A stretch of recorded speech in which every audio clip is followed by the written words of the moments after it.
एक लड़का और गिलहरी की कहानी। एक समय की बात है। गांव में एक गरीब लड़का रहता था। उसके माता पिता दिव्यांग थे, इसलिए पूरे घर का भार उस लड़के के कंधों पर था। वह बहुत मेहनती और कुशल किसान था। उसके पास एक छोटी सी खेत थी, जिससे वह अपने परिवार की जरूरतों को पूरा करता था। एक बार उसने अपने खेत में बहुत सारे बीज बो डाले।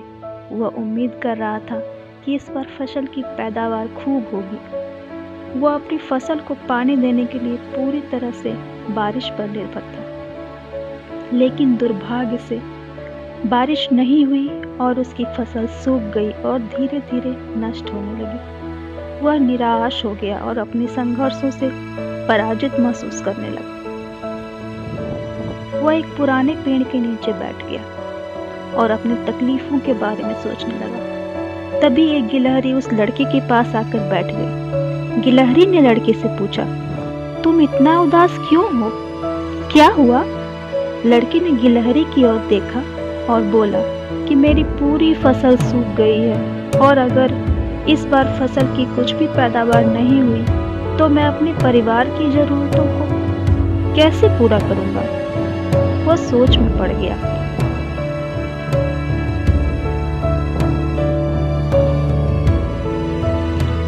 गिलहरी ने ध्यान से लड़के की बातों को ध्यान से सुना और लड़के से कहा कि तुम निराश मत हो, बल्कि एक नई योजना बनाओ।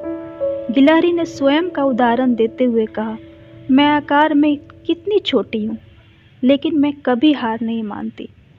मैंने पेड़ के शिखर पर पहुँचने के लिए बहुत संघर्ष किया है। मैं कई बार नीचे गिरी, लेकिन मैंने कभी हार नहीं मानी और आखिरकार शिखर तक पहुँचने में सफल रही। लड़के ने गिलहरी की बात को ध्यान से सुना और उससे प्रेरणा ली। लड़के ने कहा कि हाँ, मैं भी नहीं हार मानूंगा। मैं एक नई योजना बनाऊंगा और अपनी फसल को ऐसे ही नष्ट नहीं होने दूंगा। उसने अपनी खेती के बारे में सोचा और एक नया तरीका खोज निकाला। वह अपनी फसल को पानी देने के लिए खुद एक कुआं खोदने लगा। उसने कठिनाइयों का सामना किया, लेकिन अपनी मेहनत और संघर्ष के बावजूद उसे सफलता मिली। उसकी फसल अब पूरी तरह पक गई और उसे काफी अच्छी पैदावार मिली। इस कहानी से हमें यह सीख मिलती है कि हारने से पहले आपको नई सोच बनानी चाहिए और उदास होने की जगह मेहनत और संघर्ष करना चाहिए। हर मुश्किल से जूझने के बाद सफलता की खोज में